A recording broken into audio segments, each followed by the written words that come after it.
Welcome to AM Best Audio.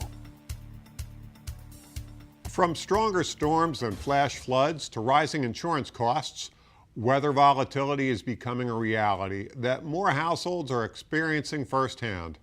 I'm John Weber for Best Review Magazine. To help us understand what this all means for insurers, agents, and consumers, and how the industry can move from prediction to prevention and preparation, is Sarah Griffin, Senior Vice President, Nationwide Personal Lines Product and Underwriting. Sarah, so glad you could join us today. Good to be here. Thanks for having me. So Sarah, weather volatility used to be primarily discussed in reinsurance or commercial portfolios, but is now increasingly visible in homeowners and personal auto. What changed and what pushed shifting weather patterns closer to the center of household economics? Yeah, so a few things have changed, right? First, weather events have become more frequent, more intense, and less geographically predictable. So even areas that maybe historically didn't have a lot of exposure are seeing more significant losses. I think unprecedented is a word that we've heard a lot of in the last few years. The second thing is that land use and then population growth and population movement have resulted in more people and more infrastructure being exposed to hazards. So you've got this increasing weather volatility, and then you've got more people and more structures exposed to hazards. And that's ultimately resulting in things that used to feel unlikely to happen are now impacting more and more households. And that shift really brings the meaning of weather volatility out of those modeling spreadsheets, and it's pushing cost into the insurance equation and ultimately impacting daily household economics. And this isn't just about insurance claims. This is creating real disruption to individuals, to communities, and it's happening more often and in unfamiliar ways. One of the more visible impacts weather volatility is the affordability challenge in personal lines. How should the industry think about balancing actuarial reality with community resilience and practical protections for households? It's definitely a complex topic to navigate. And while I agree with the impact of recent weather volatility on affordability, I do think it's important to note that there are additional contributing market factors. So things like inflation and aging infrastructure, fraud, legal system abuse, these are all things that are compounding the issue.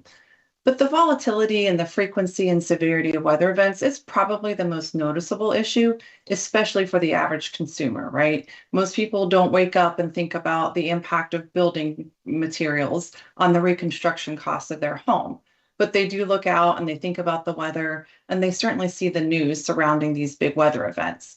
So all of these are factors that are reflecting real changes to the risks that carriers are facing. And that includes higher loss frequency, greater severity, and a greater concentration of risk. And every carrier faces decisions about how to price for that risk volatility and ultimately where and how much risk they can responsibly carry. But at the end of the day, carriers want to write policies. That's what we fundamentally exist for. And communities and individuals want to be protected. And I think that's why this conversation really needs to extend beyond pricing to preparedness, to prevention and community resilience, because it's that resilience that's really going to take the costs out of the insurance equation and longer term lead to wider availability, affordability, and durability of protection for households. Sarah, what does transformation actually look like in practice for insurers and policyholders and agents? Yeah, well, historically, insurance was focused on paying for damages after they occurred, right? But that model really isn't keeping up with the current reality. And we do see awareness and concerns rising, but we also see a lag in sort of the response and action to that. So just one proof point, a recent nationwide homeowners survey revealed that 66% of consumers said that they worry more about severe weather today than they did in the past. But despite those concerns, only 23% of them have a disaster preparedness plan, and only 27% of them have made adjustments to their coverage to provide better coverage for those events. So we see a real opportunity to help customers prepare through better education and protection. And for carriers, I think this means sharing data and best practices across the industry. It means rewarding customers who do take those proactive steps to protect their homes and their vehicles. But we think it also means advocating for and collaborating on enhanced building codes and materials that really help protect people and their property. And I think for agents, it's about shifting from price focused conversations to protection focused consultations. So, really guiding people towards solutions. And I think we can't eliminate every risk, but our goal is to help people feel better prepared when events do happen and to reduce the severity of those events and to help people recover faster.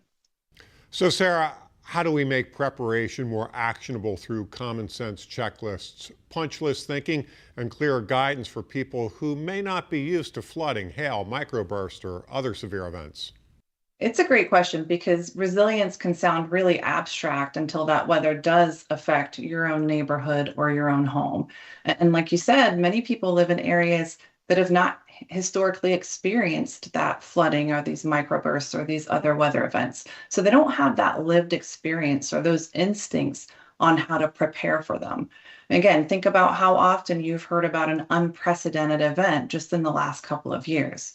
So we think preparation works best when it feels like a common sense checklist, not this long technical manual, right? So when it's tied to specific, simple actions. So one example is that nationwide members have the option to receive hail and severe weather alerts.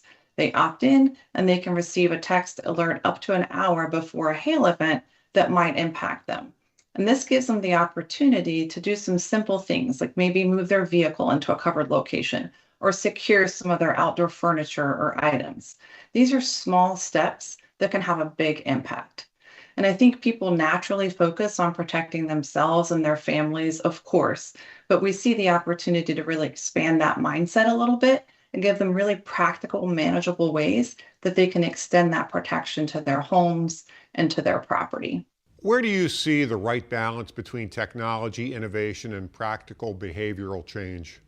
It's an important balance to think about because analytics, AI, and connected technologies, they all play a really important role in helping us understand and predict the risk earlier. So, for example, through our partnerships with Ting and with LeakBot, nationwide members have access to devices that can help them identify an electrical hazard that might turn into a fire loss or a small water leak that might have turned into a larger loss. But the technology and the devices themselves, that's just one piece of the equation because really prevention is dependent on human beings changing their behavior and taking action. So even that customer ordering and installing and activating that device or following through when there is an alert from the device. In fact, our nationwide homeowner survey showed that 85% of independent agents now say that they are telling customers or advising them to install smart home technology. And yet, 73% of homeowners still don't have a water detection device, and 70% don't have electrical fire monitoring. So, resilience is about building that awareness, but also the capability and the commitment at scale in our communities. First, do customers have the information and understand the steps that they can personally take to prevent losses and to build that resilience? And then, do we have the capability and the building codes in place to support commitment to those actions on a broader basis? So, we see Nationwide's role in partnership with our agents is really to help customers make sense of their options and really feel confident navigating them. And then, longer term, we have to achieve adoption at scale in our industry and in our communities of codes and behaviors that can reduce losses. So again, that goes well beyond just technology and takes a real commitment across society. If we look 10 years ahead, what does successful insurance response to weather volatility look like? And I think a successful response would mean that insurance is seen as a trusted partner in readiness, right? So something that helps people anticipate, prepare, and recover more effectively. So I think people would understand better how that they can make their homes more resilient. They would know what to listen for in weather forecasts and what steps they can take before that weather event hits. And we think insurance should be a leader in resilience, not the sole solution, but really a catalyst working with individuals, with communities, with researchers, and with regulators to address some of these broader, more systemic issues. And I think if the industry gets it right, the consequences of weather volatility will be more predictable, more manageable, and less disruptive to society. That was Sarah Griffin, Senior Vice President, Nationwide Personal Lines Product and Underwriting. And I'm John Weber for Best Review Magazine.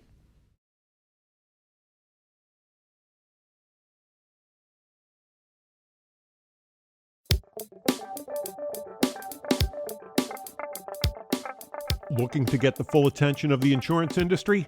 We have the platforms that will do just that. Whether it be AM Best TV, AM Best Audio, Best Review Magazine, or Best Day. Find out more by calling AM Best Advertising Sales at 908-439-2200, extension 5399, and have a great day.